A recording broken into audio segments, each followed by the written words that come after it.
ഒരു കപ്പ് ചോറ് എടുക്കാനുണ്ടോ? എന്നാൽ നല്ല അടിപൊളിയായിട്ടുള്ള ഒരു ബ്രേക്ക്ഫാസ്റ്റ് റെഡിയാക്കി എടുക്കാം.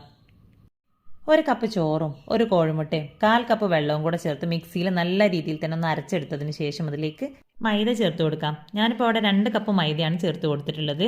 അതിൽ നിന്നും 1 ടീസ്പൂൺ മാത്രമാണ് മൈദ ബാലൻസ് ഉണ്ടായിട്ടുള്ളത്. അപ്പോൾ കുറേശ്ശെയായിട്ട് നോക്കിയിട്ട് മാത്രം മൈദ ചേർത്ത് കൊടുത്താൽ മതി.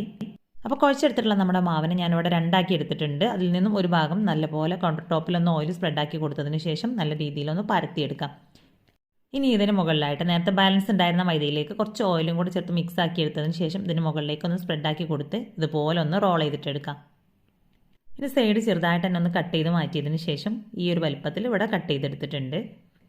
ഇനി ഓരോന്നും ഇതുപോലെ ഒന്ന് പ്രസ് ചെയ്ത് കൊടുത്തതിന് ശേഷം ചെറുതായിട്ട് തന്നെ ഒന്ന് പരത്തിയെടുക്കാം. അപ്പോൾ എല്ലാതും സെയിം രീതിയിൽ തന്നെയാണ് ഞാനിപ്പോൾ അവിടെ റെഡിയാക്കി എടുത്തിട്ടുള്ളത്. ഇനി ഇതിനെ ഡയറക്റ്റായിട്ട് തന്നെ പാനിലേക്ക് ഇട്ട് നമുക്ക് ചുട്ടെടുക്കാം.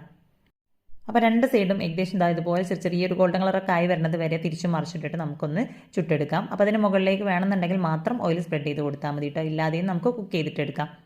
അപ്പോൾ പൊറോട്ടയുടെ അതേ ഒരു ലുക്കിലൊക്കെ തന്നെയാണ് കേട്ടോ നമുക്കിത് ഇവിടെ കിട്ടിയിട്ടുള്ളത്. അപ്പോൾ സംഭവം നമ്മുടെ പൊറോട്ടയുടെ അളിയനൊക്കെ ആയിട്ട് വരും, ആ ഒരു ലെവലിലാണ് ഉള്ളത്. അപ്പോൾ അതാ സംഭവം നല്ല അടിപൊളിയാണ്. ഉൾഭാഗത്തൊക്കെ നല്ല ലെയറോട് കൂടെ തന്നെയാണ് കിട്ടിയിട്ടുള്ളത്. അപ്പോൾ ഇതിലേക്ക് ചോറൊക്കെ ചേർത്ത് കൊടുത്തതുകൊണ്ട് തന്നെ വൈകുന്നേരം വരെ വെച്ചാലും നല്ല സോഫ്റ്റ് ആയിട്ട് തന്നെയാണ് ഇത് ഉണ്ടാവുക.